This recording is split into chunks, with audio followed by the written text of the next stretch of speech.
आणि या नंतरची बातमी आहे भोपाळमधल्या त्विषा शर्मा मृत्यू प्रकरणाची।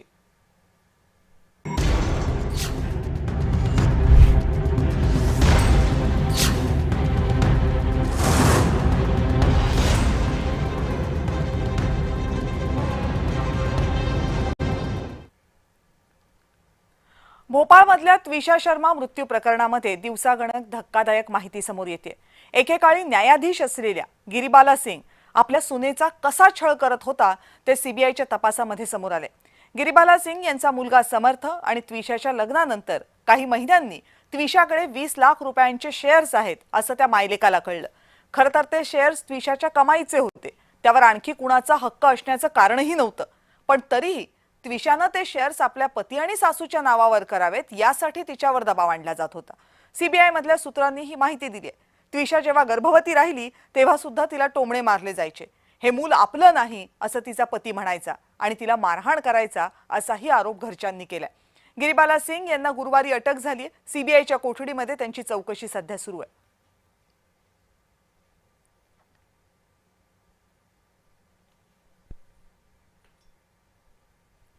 काय काय नेमकी कारण आतापर्यंत समोर आले त्यावर एक नजर टाकूयात। त्विषाने तिच्या पैशाने घेतलेले 20 लाख रुपयांचे शेअर्स हे तिचे पती आणि तिची सासू यांना आपल्या नावावर करून हवे होते। हे शेअर्स त्विषाने तिच्या लग्नाच्या आधी तिने केलेल्या कमाईतून खरेदी केले होते। तुझ्या पालकांनी आम्हाला पुरेसा हुंडा दिला नाही असं म्हणत सातत्याने त्विषाचा पती आणि त्विषाची सासू तिचा शारीरिक आणि मानसिक छळ करत होते।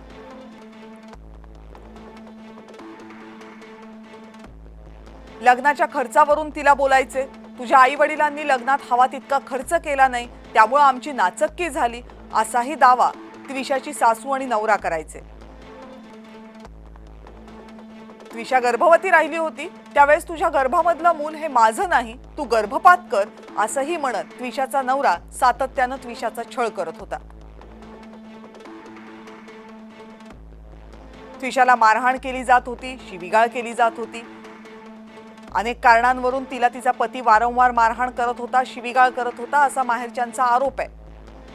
त्विषाच्या मृतदेहावर सुद्धा मारहाणीच्या खुणा असल्याचा दावा केला जातोय।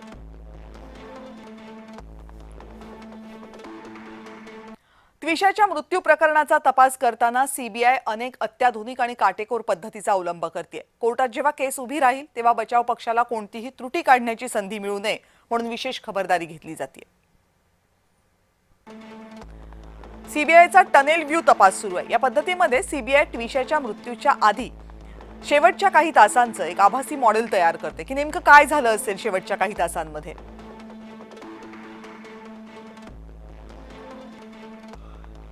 या पद्धतीच्या तपासाला इंग्रजीमध्ये अनेकदा 3D मॅपिंग किंवा व्हर्च्युअल रिक्रिएशन असं म्हटलं जातं। अनेकदा गुन्ह्यांचं रिक्रिएशन केलं जातं पण हे व्हर्च्युअल रिक्रिएशन असेल।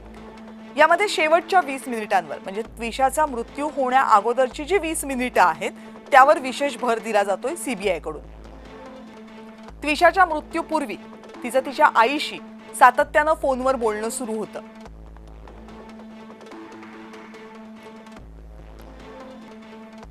फोनवर त्विषाच्या मागे तिचा पती समर्थ हा जोरजोरात ओरडत असल्याचा आवाज येत होता असं तिच्या आईने सांगितलेलं आहे। त्यामुळे मृत्यूपूर्वी हे वातावरण तणावाचं झालं होतं असा अंदाज व्यक्त केला जातोय। हा आवाज येत असतानाच फोन कट झाला आणि मग पुढची 20 मिनिटं त्विषाचा फोन हा नॉट रिचेबल होता। 20 मिनिटांनंतर त्विषाच्या आईने तिच्या सासूला फोन केला आणि मग त्विषा कुठे आहे हे विचारलं। मग त्यानंतर त्विषाच्या सासूने आईला लगेच फोन केला आणि त्विषाचा मृत्यू झाल्याचं सांगितलं। त्यामुळे त्विषाचा आईशी फोन होणं आणि त्विषाच्या सासूने तिचा मृत्यू झाल्याचं सांगणं या दरम्यानच्या 20 मिनिटांमध्ये त्या घरात नक्की काय झालं याचा तपास केला जातोय। त्यासाठी सीसीटीव्ही, फोन रेकॉर्ड्स, घरातील वायफाय या सगळ्या नोंदी ज्या तांत्रिक बाबी आहेत त्यांचा तपास केला जातोय। सीसीटीव्ही फुटेज कुणी एडिट करण्याचा प्रयत्न केला आहे का याचाही तपास सुरू आहे, कारण त्विषाचा नवरा हा वकील आहे, सासू जज आहे, त्यामुळे कोर्टात कोणते पुरावे सादर केले जातात, ते कसे सादर केले जातात यांची त्यांना चांगलीच माहिती आहे। सीबीआय कडून आरोपींचं सायकोलॉजिकल प्रोफाइलिंग सुद्धा केलं जातंय। म्हणजे असा जर गुन्हा त्यांनी काही केला असेल तर त्यावेळेस त्यांची मानसिकता नेमकी काय होती, गुन्हा करणाऱ्या व्यक्तीची मानसिक स्थिती काय होती, स्वभाव काय आहे, विचार करण्याची पद्धत कशी असू शकते याचा अंदाज त्यामुळे अधिकाऱ्यांना बांधता येतो. एखादा गुन्हा जेव्हा अत्यंत गुंतागुंतीचा असतो तेव्हा या सायकोलॉजिकल प्रोफाइलिंग पद्धतीचा वापर तपास यंत्रणांकडून केला जातो.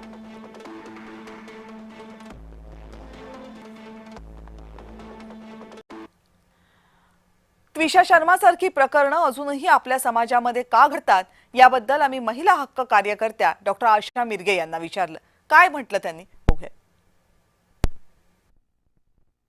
त्विषा शर्माच्या केसमधल्या रोजच्या अपडेट पाहताना आणि एकूणच हुंडाबळीच्या संदर्भात वैष्णवी हगवणेपासून तर आज त्विषा शर्मापर्यंत केसेस पाहताना मन खरंच विषण्ण होतं. आजच्या जमान्यात सुद्धा शिकली सवरली मुलगी स्वतःच्या टॅलेंटवर 20 लाख रुपये इतका अमाऊंट स्वतःच्या मेहनतीनं आणि हुशारीनं कमावते आणि लग्न झाल्याबरोबर ही लोभी, ग्रिडी, गिधाडं उद्याच तिने ते पैसे आम्हाला दिले पाहिजे अशी अपेक्षा करतात. हेच मुळात चूक आहे. आणि दॅट टू ही अपेक्षा कोण करतं? प्रथमतः ती महिला आहे, सासू, आणि कळस म्हणजे ती अशाच पीडितांना, आमच्यासारख्या महिलांना न्याय देणारी न्यायाधीश आहे. कुठं चाललाय भारत? कुठे चाललंय आपलं महाराष्ट्र? आणि खरं तर कुठं चालली आहे महिलांचा मान, सन्मान, सुरक्षा? Always I say to respect the woman is mandatory, it is not the choice. जय महाराष्ट्राच्या माध्यमातून जेव्हा सगळीकडून आता असा विचार येतोय की हुंडाबळीचा कायदा कमी पडतोय का, मला आपल्या माध्यमातून लोकांना सांगायचं आहे की नॉट ओनली धिस हुंडाबळी किंवा हुंडा विरोधी, पण महिलांच्या संदर्भातल्या अख्ख्या 85 कायद्यांमध्ये एकही कायदा कमी पडत नाही, पण त्याची अंमलबजावणी कमी पडते. त्याची अंमलबजावणी करणाऱ्या पोलीस प्रशासनाचा, शासनाचा सिंपथी, त्याचा संवेदनशीलता ही कमी पडत आहे. आणि खरं तर सगळ्याच समाजाच्या कान्याकोपऱ्यातून आता या अशा घटनांसाठी येलगार उठायला पाहिजे, रान पेटवायला पाहिजे आणि गल्ली गल्लीत बोळाबोळात याचा विरोध करणारी ही नवीन पिढी तयार व्हायला पाहिजे असं मला वाटतं. त्विषा शर्माचं प्रकरण असो, पुण्याचं वैष्णवी हगवण प्रकरण असो, यामध्ये एक गोष्ट समान आहे. सासरी मुलीचा छळ सुरू होता हे दिसतंय, माहेरी कळतंय, पण तरीही तिला माहेरी बोलवून न घेणं. सासरच्या मंडळींची चूक 100% काय 200% दोष त्यांचा आहे, वाद नाही. पण सासरच्यांकडून गंभीर गुन्हा घडण्याची वाट पाहायची कशाला? आणि म्हणूनच जय महाराष्ट्र विवाहित महिलांच्या आई वडिलांना आवाहन करते. सासरी कशी वागणूक दिली जाते याची सातत्यानं आपल्या मुलीकडे चौकशी करत राहा.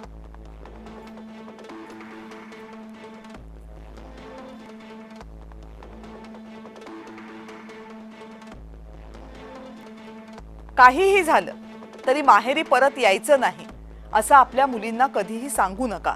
माहेर हा त्यांच्यासाठी आधार असलाच पाहिजे, मागे येण्याची जागा असायला हवी. माहेरचं घर हे तुझंच घर आहे, तुला जेव्हा वाटेल तेव्हा तू तिथे ये हा विश्वास मुलींना नेहमी दिला पाहिजे. तो आई वडिलांकडून दिला पाहिजे, भावंडांकडून दिला गेला पाहिजे. जर शारीरिक किंवा मानसिक छळ होत असेल तो कितीही छोडा असू दे, तरीही तुम्ही मुलीला आधी माहेरी बोलवून घ्या, तिच्याकडनं सगळं जाणून घ्या, तिला काय वाटतंय हे समजून घ्या. पोलिसांमध्ये तक्रार करायला कचरू नका. हा प्रश्न मुलीच्या जीवाचा आहे हे अजिबात विसरू नका, कारण आज जी गोष्ट छोटी वाटते ती उद्या जीवघेणी ठरू शकते. मुलीच्या सुरक्षिततेसाठी तिच्या घटस्फोटापर्यंत जावं लागलं तरी बेहत्तर, पण जर छळ होत असेल तर मुलीला तिथं जबरदस्ती परत पाठवू नका, तिला तिथं राहायला लावू नका. यामध्ये अनेक सामाजिक प्रश्न आहेत, मुद्दे आहेत, मान्य, पण ते मुलीच्या जीवापेक्षा तर मोठे नाहीत. समाजातील खोट्या प्रतिष्ठेपेक्षा आपल्या मुलीचा जीव महत्वाचा हे कायम ध्यानात ठेवा.